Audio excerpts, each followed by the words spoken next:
जय हिंद दोस्तों, स्वागत है आपका अपने YouTube channel creative study with R K G में। आज है 12 जनवरी सन 2023 और इस दिन के टॉप करंट अफेयर हम इस वीडियो में डिस्कस करेंगे। और साथ ही इनसे जुड़े कुछ इंपॉर्टेंट फैक्ट्स भी मैं आपको बताऊंगा, तो बने रहिए वीडियो के लास्ट तक। तो चलिए शुरुआत करते हैं आज के पहले प्रश्न से।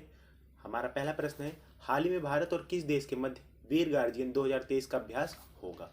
हमारे ऑप्शन है अमेरिका, जापान, बांग्लादेश, चीन। सही ऑप्शन है बी यानी कि जापान। भारतीय वायुसेना और जापानी वायु आत्मरक्षा बल यानी कि JASDF के बीच अभ्यास वीर गार्जियन 2023 12 से 16 जनवरी तक जापान में हयाकुरी हवाई अड्डे और इरुमा हवाई अड्डे पर आयोजित किया जाएगा। भारतीय दल का प्रतिनिधित्व लगभग 150 कर्मियों के एक दल द्वारा किया जाएगा। और इससे जुड़े इंपॉर्टेंट फैक्ट्स की बात करें तो भारत जापान सैन्य अभ्यास द्विपक्षीय सेना धर्म गार्डियन अभ्यास 2018 में शुरू किया गया था। नवीनतम अभ्यास फरवरी 2022 में कर्नाटक के बेलगावी में आयोजित किया गया था। और संयुक्त नौसेना अभ्यास भारतीय नौसेना 2012 से हर साल जापान मैरीटाइम सेल्फ डिफेंस के साथ जापान इंडिया मैरीटाइम एक्सरसाइज यानी कि जीमैक्स का आयोजन कर रही है। इस साल यह बंगाल की खाड़ी में 11 से 17 सितंबर तक आयोजित किया गया था।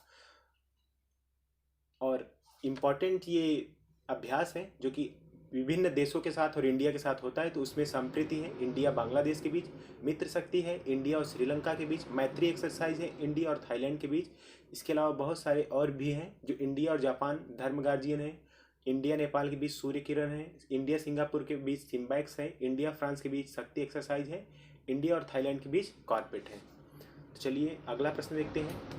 हमारा अगला प्रश्न है, हाल ही में किस देश में ब्रिटिश भारतीय सेना का नया स्मारक बनाने की मंजूरी दी गई है? आपके ऑप्शन है अमेरिका, इंग्लैंड, स्कॉटलैंड, भारत। सही ऑप्शन है सी, स्कॉटलैंड।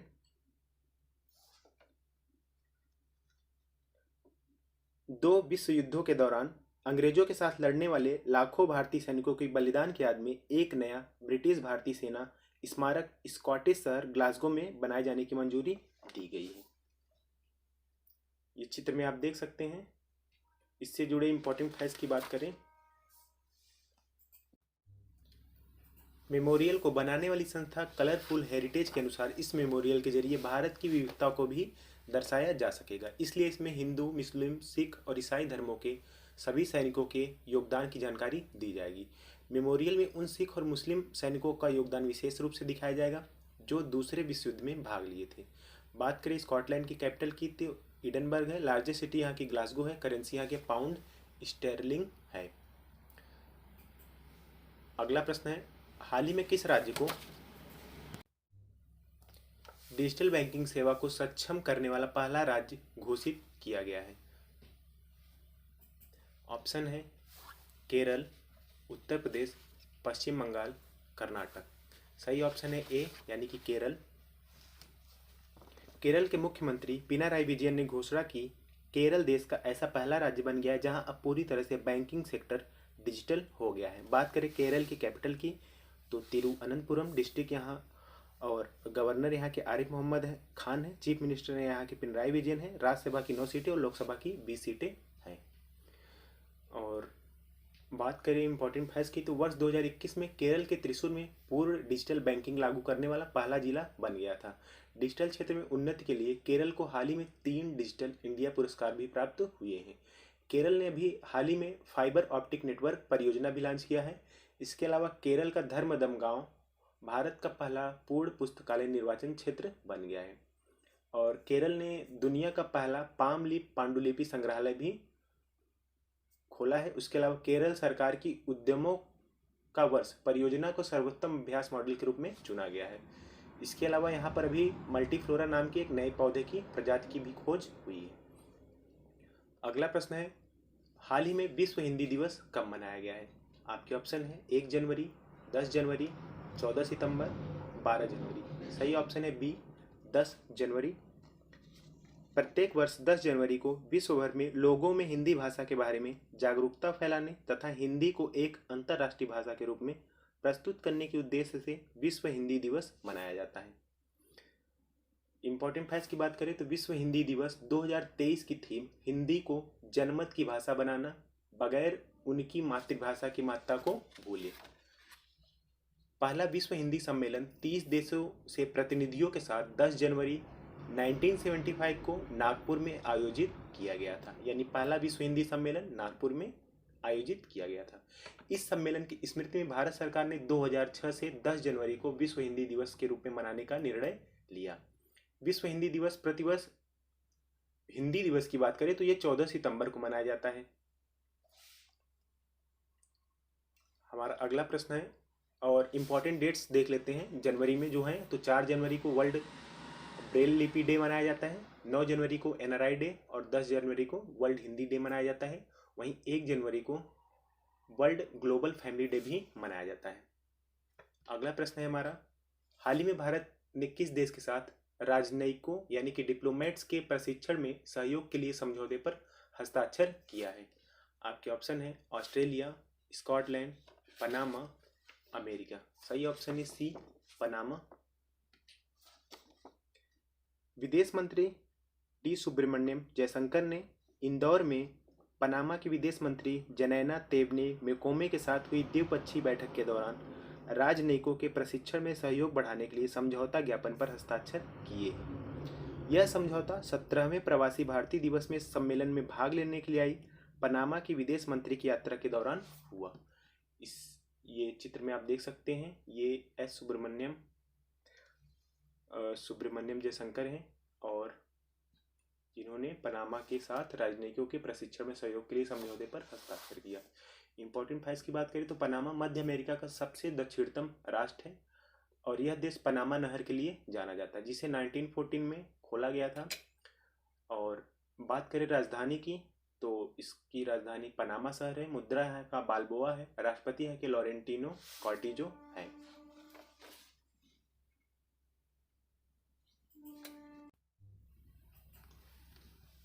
अगला प्रश्न है, हाल ही में उत्तर प्रदेश सरकार ने उत्तर प्रदेश ग्लोबल सिटी अभियान शुरू किया। यह कितने नगरीय निकायों में लागू किया जाएगा? आपके ऑप्शन है 500, 400, 762, 473। सही ऑप्शन है सी, 762। उत्तर प्रदेश सरकार द्वारा उत्तर प्रदेश ग्लोबल सिटी अभियान की शुरुआत की गई है। इस अभियान को प्रदेश के सभी 762 नगरीय निकायों में लागू किया जाएगा। अभियान की शुरुआत राज्य के शहरी विकास और ऊर्जा मंत्री अरविंद कुमार शर्मा द्वारा की गई।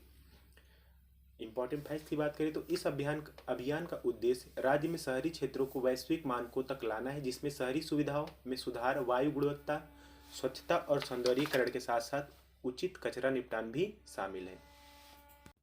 इसके अलावा उत्तर प्रदेश सरकार G20 शिखर सम्मेलन से पहले ब्रांड यूपी लॉन्च करेगा और राज्य द्वारा स्वच्छ विरासत अभियान 14 जनवरी 2023 को शुरू किया जाएगा, जो पर्यटन, ऐतिहासिक और धार्मिक स्थलों की स्वच्छता पर केंद्रित होगा।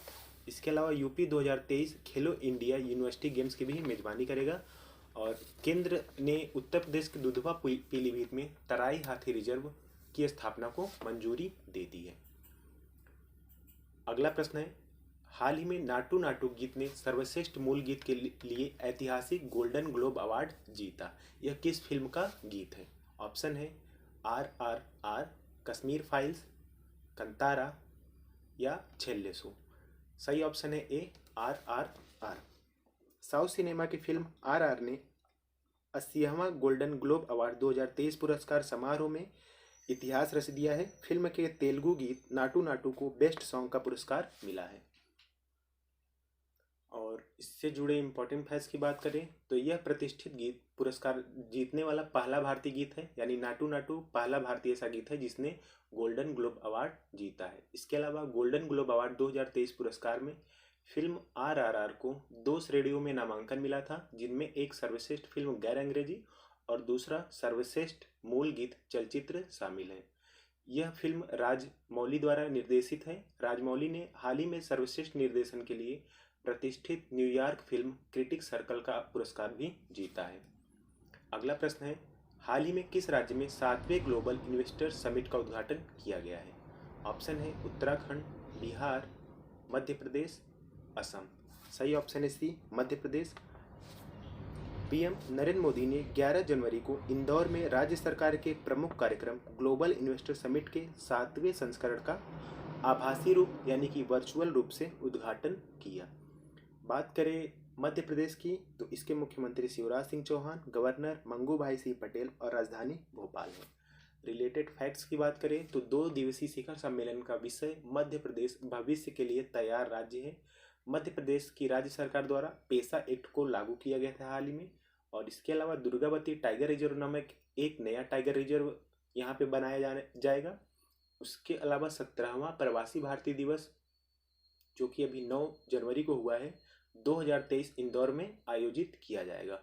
और जल पर पहला अखिल भारतीय वार्षिक राज्य मंत्रियों का सम्मेलन भी भोपाल मध्य प्रदेश में आयोजित हुआ है। इसके अलावा मुख्यमंत्री आवासीय भूमि अधिकार योजना को भी हाल ही में यहाँ पर शुरू किया गया है।